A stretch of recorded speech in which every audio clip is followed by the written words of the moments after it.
በያፌት ትዕዛዝ ቢንያም ላይ ከባድ እርምጃ ከተወሰደ ከደቂቃዎች በኋላ ታሪኩ ለያፌት በመደወል አለቃ ያልከንን ነገር ፈጽመናል፣ ቀጣይስ ምን እናደርግ በማለት ሲደውልለት ተሸክማችሁት ወደ እነ ናታን ቤት ሂዱና ሉሊትን ጣላችሁበት ቦታ ጣሉ በማለት በደስታ ስልኩን ከዘጋ በኋላ የያፌት በር ይቆረቆራል። በሩን ሲከፍት ግን ፖሊሶች ነበሩ ወደ ቤት ውስጥ የገቡት። ሰላም ሰላም፣ ውድና የተከበራችሁ የቻናል ቤተሰቦች፣ ለቻናሉ አዲስ ከሆናችሁ ሰብስክራይብ በማድረግ እንደዚሁም ቪዲዮውን በላይክ መጀመር አትርሱ። ሐረግ ድራማ ቀጣይ ፓርት ይዤላችሁ መጥቻለሁኝ። እስከ መጨረሻው ድረስ አብራችሁኝ ለመቆየት ሞክሩ። ቪዲዮውን በመሀል አስገባላችኋለሁኝ።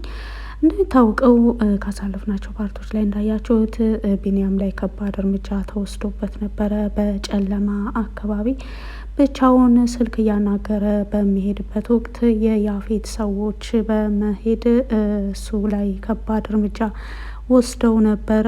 እርምጃውን ከወሰዱም በኋላ ተሸክመውት ወደነ ናታን ቤት ነው የሄዱት።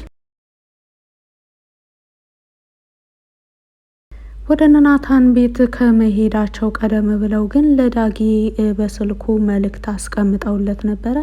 የአጎትህ በህይወት የለም በማለት ቴክስት አስቀምጠውለት እሱን ቴክስት ሲያዩ ወደነ ቤዛ ነበር የደወለው። እንግዲህ እነ ቤዚም ቤት ስለነበሩ አብረው ስልኩን ሲያነሱ ጽዮን ስልኩን አንስታ ስታናግረው አጎቴ እንደዚህ አይነት ችግር ላይ ወድቋል በማለት ሲነግራቸው ቤዚ ወደቀች።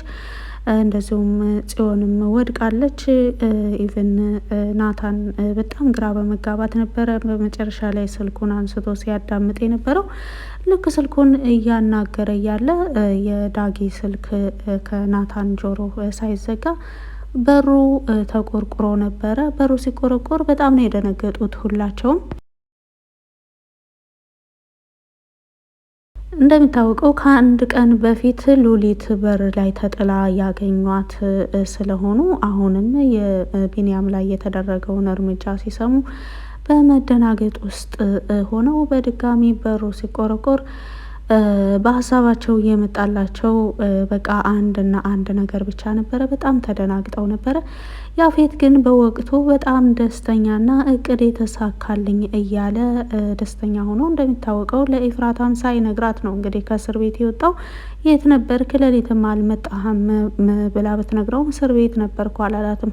አንዳንዴ ያጋጥማል የስራ ጉዳይ ነው በማለት ነው እንግዲህ ከእስር ቤት ወጥቶ ወደ ቤት ሲመጣ የት እንዳደረ እንኳን አልነገራትም ነበረ። ኤፍራታም ወደ ቤት በመምጣቱ ደስተኛ የመሰለች በመምሰል እንኳን ደህና መጣህ ካለችው በኋላ ምን ነው በዛው ባስቀረህ ነበር በማለት በውስጧ ስታወራ አናገርሽኝ እንዴ በማለት ያፌትም ሲጠይቃት አይ ምንም አላልኩም በማለትም ኤፍራታ መልሳለታለች። እንግዲህ በሌላ መልኩ ዲያራ ለናታን ስራ እያፈላለገች ነው። በቻለችው አቅም ከእናቷ ጋር እየተደራደረች ያለች ይመስላል። ወይዘሮ ትዝታ ግን እኔ ምልሽ ቶሎ ስራ እንድታስገብኝ ብሎ ነገረሽ እንዴ በማለትም ስትጠይቃት ልጅቷም አይ በጭራሽ እንደዛ አላለኝም፣ እኔ ነኝ ስራ እንዲያገኝ የምፈልገው፣ በዛ ላይ ደግሞ ህይወቴን ስለታደገልኝ ባለውለታሽ ነው በማለት ለእናቷ አስታውሳለች። በቃ አሁን አስፈላጊ የሆነ ስልክ አለ የማወራው ስልክ ስላለኝ አንቺ ወደ ውስጥ ግቢ በማለትም ታዛታለች። ዲያራም በእናቷ ትዕዛዝ መሰረት እሺ እማዬ በማለት ከሳሎን ቤት በመነሳት ወደ መኝታ ክፍሏ ሄዳለች። ሌላ ኤፍራታ እንደሚታወቀው ለዲኤንኤ ምርመራ ይበቃኛል የምትለውን የግማሹን መጠን ከቤዛ ብር ጠይቃ ነበረ። ከቤዛ የጠየቀቻት የብር መጠን ግን ግማሹን ስለሆነ ሌላውን ግማሹን ደግሞ ከያፌት እቀበላለሁ የሚል ሀሳብ ስለነበራት ያፌትን ስትጠይቀው ግን ወይኔ ሄጄ አገዛዛሻለሁ ወይም ደግሞ የሆነ ሰው ፈልጋለሁ አብሮሽ ሄዶ እቃ ይገዛል፣ የፈለግሽውን ነገር ትገዣለሽ በማለትም ሲነግራት እኔ ብሩን ነው የምፈልገው፣ በነጻነት የፈለግኩትን ነገር ማድረግ እፈልጋለሁ በማለትም በወቅቱ አልተስማሙም ነበረ። ድንገት ቤት ብቻዋን በተቀመጠችበት ጊዜ በር ሲቆረቆር ሂዳ ስትከፍተው አንድ ሰው ሻንጣ በር ላይ አስቀምጦ ሲሄድ አየችው። ሰውየው ማን መሆኑንም አላወቀችም። ነገር ግን ከሻንጣው በጎን በኪስ በኩል የተቀመጠ ወረቀት ነበረ። የሚጠቅምሽ ነገር ላይ አውይው የሚል ገንዘቡ ለእሷ እንደተላከና የሚጠቅማትና የምትፈልገው ነገር ላይ እንድታውለው የተፈቀደላት ይመስላል። ያንን ገንዘቡን በማየት ወረቀቱንም በማንበብ ቤዛ ልትሆን ትችላለች በማለት በወቅቱ ወደ ቤዛ ብትደውልም ቤዛ ግን ምንም መልእክት አላኩም ብላ ነው የመለሰችላት። ምክንያቱም እሷ ስላላከችላት። ከዛም በኋላ ኤፍራታ ማን ሊሆን ይችላል በማለት ግራ በመጋባት የደረሳትን ሻንጣ ወደ መኝታ ክፍሏ ታስቀምጣለች። እንግዲህ እንደሚታወቀው የወይዘሮ ሉሊት እጆች በጣም ቆስለዋል። ጥፍሯ ተነቅሎን የተመለሰችው ባለፈው ይሄ የመጀመሪያ ቅጣት ይሆናታል ተብሎ ነው እንጂ ገና ብዙ ነገር እያሰበባት ነው ያፌት ያለው። እንግዲህ ቤዚም ሆነች ጽዮን በቻሉት አቅም ሉሊትን እየተንከባከበው ነው ያሉት።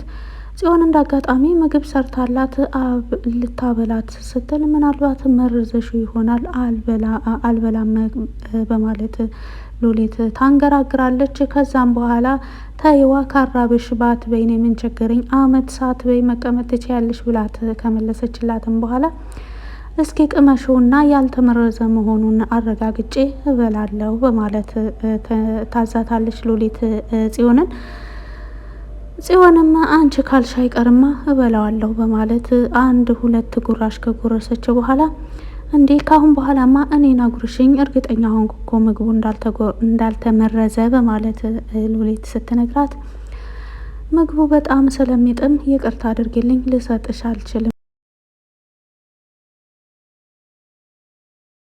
ልሰጥሽ አልችልም በማለት ምግቡን መብላቷን ቀጠለች። ሉሊትም ጸባይን አሳምሬ በልቼ ቢሆን በማለት ራሷን እየወቀሰች እንዳጋጣሚ ምግቡን ሳትጨርስ በግማሽ ነበረ ጽዮን ደስኩ ላይ አስቀምጣው የሄደችው የሰራችው ምግብ ብዙም ስላልጣማትና ሉሊትን ለማስቀናት ግን በጣም እንደሚጥም ስለተናገረች ጨርሳ መብላት ስላልቻለች ነው። ከዛም በኋላ ወይዘሮ ሉሊት እስኪ ይችን የተረፈችዋን እንኳን ልብላት እኔ ደስኩን ወደ ራሴ ጠጋ አድርጌ በማለት ደስኩን ወደ ራሷ ስትስብ ጣቶቿ እንደሚታወቀው ቆስለው ነበረና አመማት። መልሳተኛች። ቤዚ ግራ በመጋባት ማን ሊሆን ይችላል የመታት በማለት ግራ ተጋብታ ብቻዋን ተቀምጣ በነበረችበት ወቅት ከኤፍራታ ጋር ይደዋወላሉ። ወደ ኤፍራታ ደውላ ቅድም እንዴት እንደዛ ብለሽ ልትጠይቅኝ ቻልሽ በማለትም ስትጠይቃት አይ ምን መሰለሽ የሆነ ሰው መጥቶ በር ላይ እቃ አስቀመጠልኝ፣ ገንዘብ ነበረ።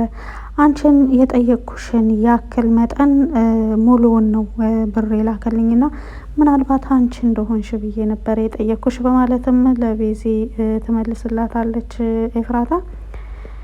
እንደዛ ከሆነ እኔ ግን አላኩም ማን ልኮት ሊሆን ይችላል በማለት ትጠይቃታለች።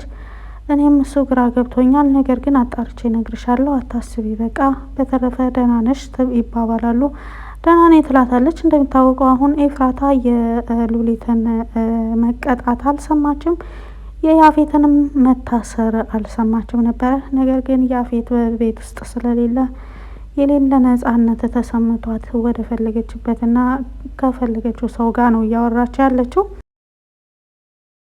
ነገር ግን ኤፍራታና ቤዛ መካከል በነበረው በገንዘብ ጉዳይ ማንም ሌላ ሰው አያውቅም ነበር እና ይሄ በር ላይ የተቀመጠው ብር ደግሞ ኤፍራታ ያሰበችውን ብር ልክ አድርገው ነው ያስቀመጡላት እና ማን ነው ስለ እኔ ሚስጥር የሚያውቀው በማለት ኤፍራታ እርግጥ በወቅቱ ግራ ብትጋባም ነገር ግን ቤዚን ተረጋጊ እኔ አጣርቼ ደርስበታለሁ በማለትም እንግዲህ ብሩን አስቀምጠዋለች። ካስቀመጠችበትም ቦታ ያፌት አንስቶ አይቶት ስለነበር ከየት የመጣ ብር ነው በማለት ሲጠይቃት ሳጠራቅመው የቆየሁት ሳጠራቅመው የኖርኩት ነው በማለት ለሱም መልሳለታለች። ነገር ግን ይሄ ነገር ስላልተዋጠለት ሌላ ሰው በጥብቅ እንድከታተላት አዟል። ኤፍራታም ሳጠራቅመው የቆየሁት ነው። ምክንያቱም ባለፈው አንተ የምጠይቅህ ልትሰጠኝ ፈቃደኛ አይደለህም በማለት ስነግረው ያፌትም እኔ መች ከለከልኩሽ፣ ከእኔ ጋር ሄደን እንግዛ ነው እንጂ ያልኩሽ በማለትም መልሶላት ነበረ። ነገር ግን ኤፍራታ በነፃነት በራሷ ሄዳ የምትፈልገው ነገር ላይ ብቻ ነው ገንዘቡን መዋል የፈለገችው። ምክንያቱም ለስራ አንዳንድ ነገሮችን ለመግዛት ሳይሆን ለዲኤንኤ ምርመራ ውጤት ስለፈለገችው ነው።